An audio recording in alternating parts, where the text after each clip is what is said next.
Let's go and have a look at our revision history.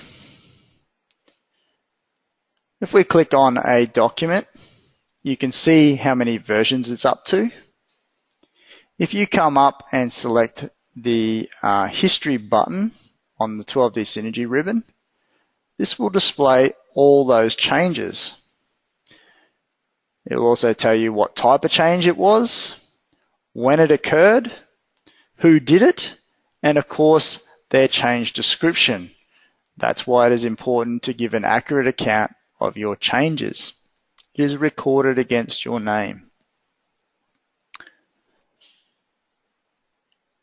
You can also tick on the show preview, and if we were to step through those, you could see the changes in that document as they occurred.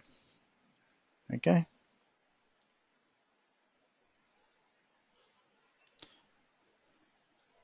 Something else you can do here is you can do rollback. So if changes are made and you no longer want those changes, you can go back in time.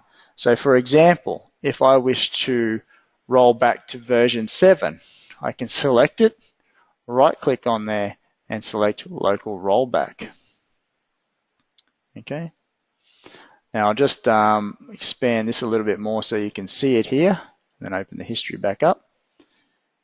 But you can see that even though the current version is number 10, on my local workspace, I now have version 7.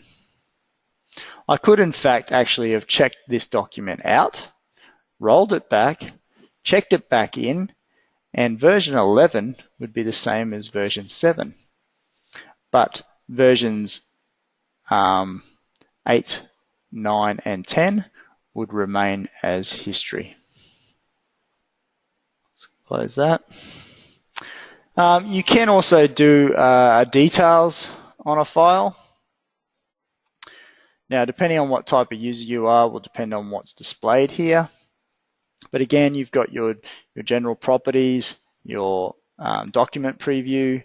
You can see any attributes. You can attach notes, which we'll talk about later.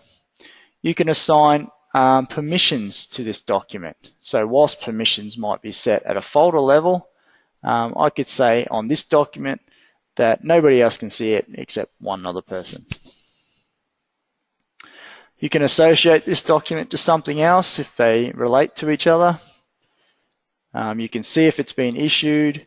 You can set notifications.